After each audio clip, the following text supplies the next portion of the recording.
It's the world's most streamed song by a female artist, but Dance Monkey's 3 billion plays ruined Tones and I's life.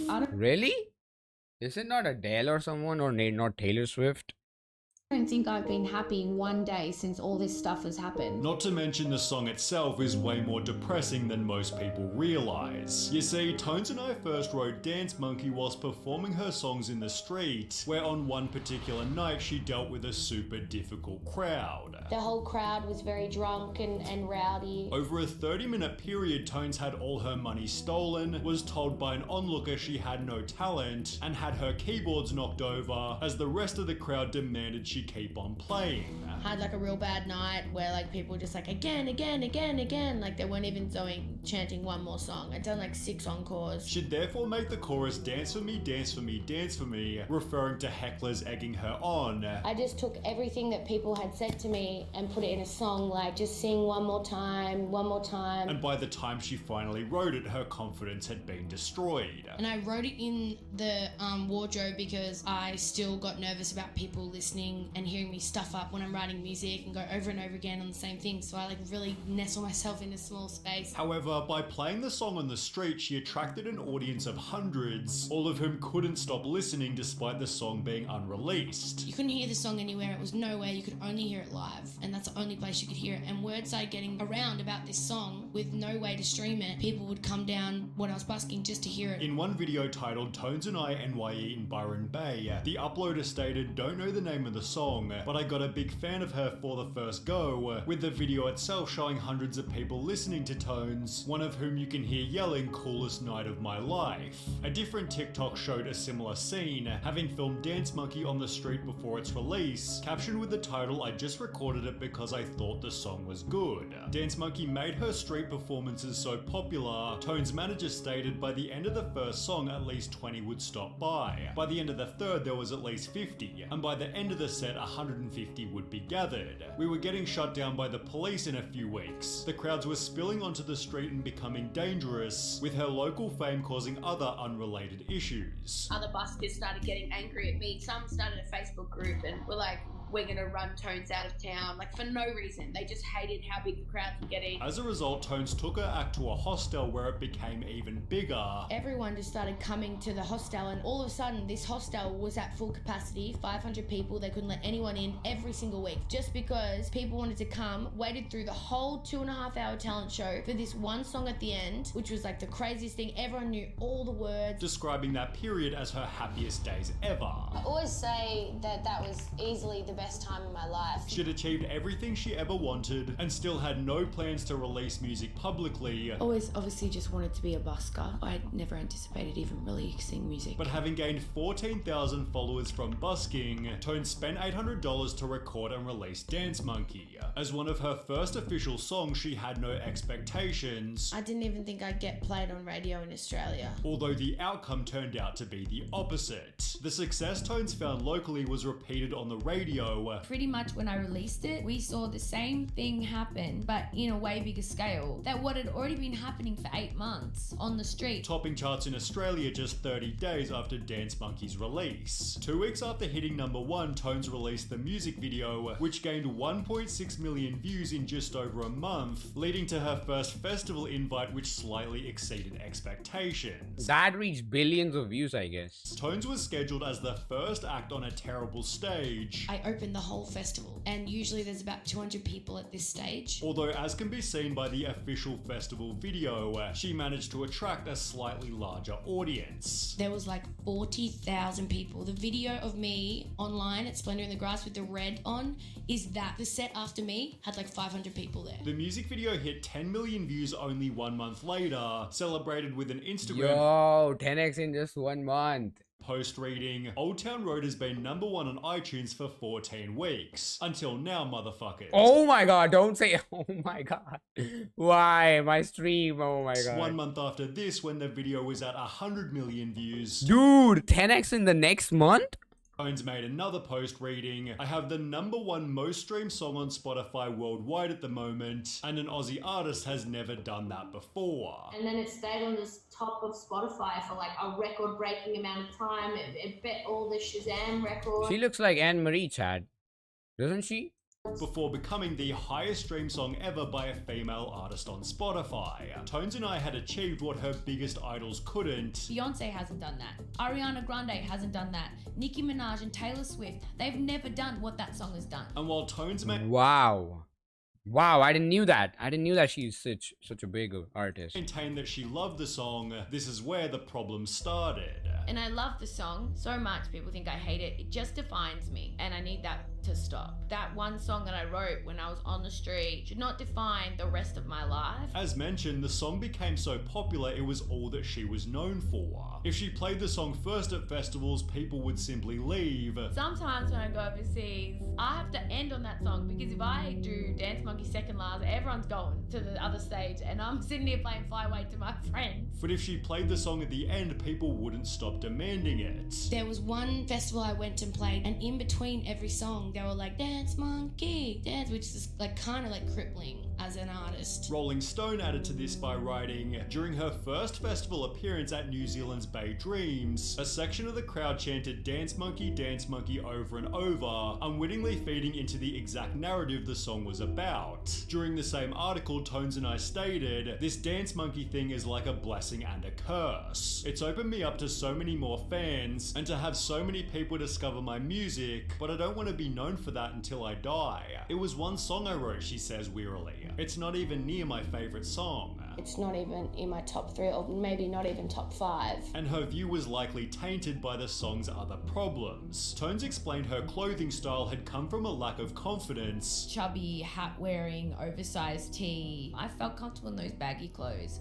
I wasn't body confident. Which turned into a point of criticism as she became a public figure. People were so offended by how I looked. Like, just so offended. And I judged myself as harsh as I could so that I was really prepared. And then it wasn't a tactic anymore. I just started hating myself. Comments about her appearance at the time were too vile to publish even in Rolling Stone. And when given a chance to respond, Tones stated, I promise you everything that you say, I feel about myself now. I promise you that I feel like shit all Still, I'm doing a reaction, but I don't know what to say. I'm just listening to the story. the time. So leave me alone now because there's nothing more you can do. This mind frame stained everything that she did. I could not connect or enjoy the moment because there was this big, you're ugly, you're gross. Doesn't matter what you do, this is offensive. Reducing her desire to be on social media. I really don't want to be out there in the world like that. Instead posting text images such as, last time I checked you didn't need to be pretty to write a good song, and it will be a cold day in hell when I join the club of women that have only gotten somewhere because of what they look like. Thanks. Tones repelled the haters with a genius coping strategy. Then I just turn my phone off and hang out with my friends and it's all fine. But for the hate toward the song itself, there was easily 10 times more. The worst thing about it is the vocals, the goddamn vocals. They're terrible. They are awful. Dance Monkey's a rancid song. Oh my god, people are hating on this? I didn't knew that. There was easily 10 times more. The worst Have you thing listened to Dance Monkey chat? That is not a bad song. What do you mean? about it is the vocals. Bro, what is this guy saying? Does this guy has a song with 1 billion views or something like that? Do you even have a song with 100 million views? Bro, first get yourself successful and then comment on other things.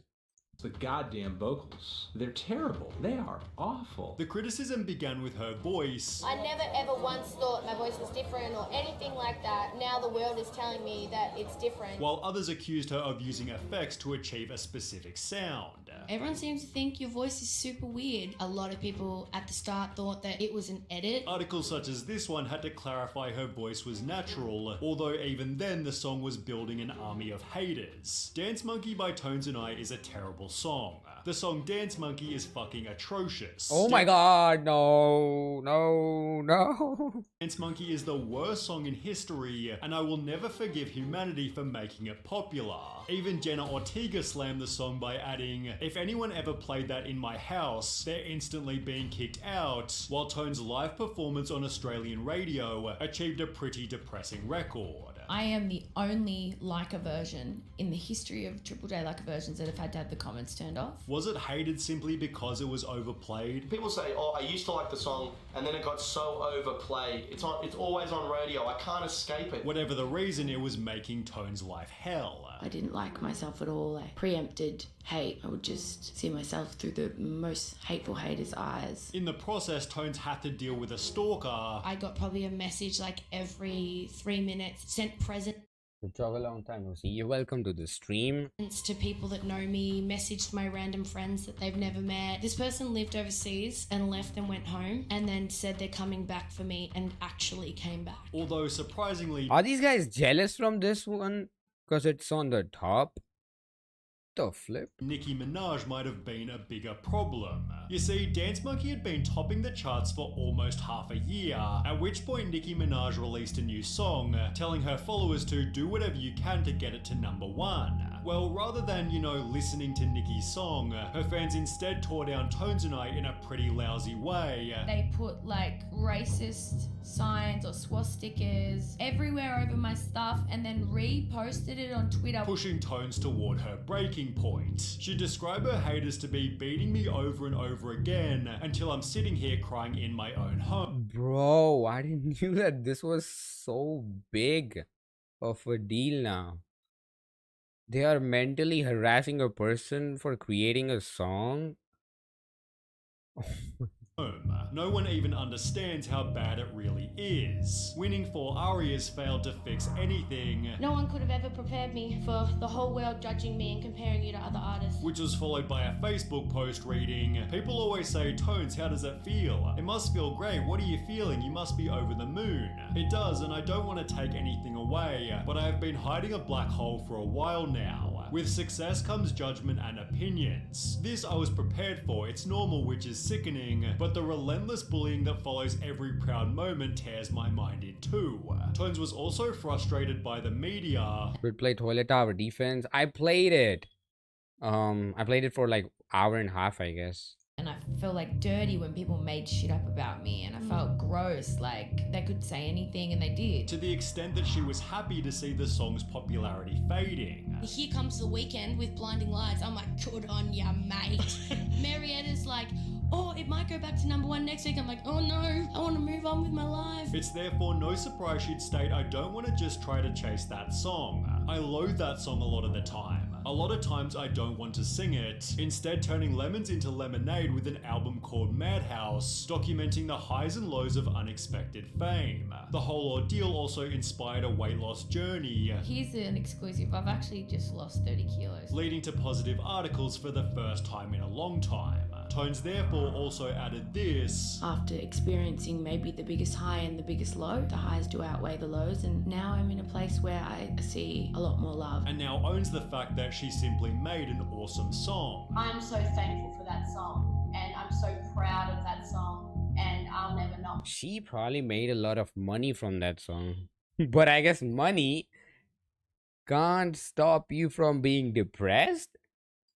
This is what I learned from this video, chat. That song, let me check how much plays that has. Dance Monkey.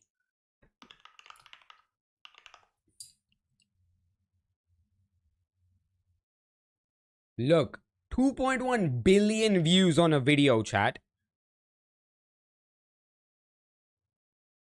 The lyrics video has 400 million.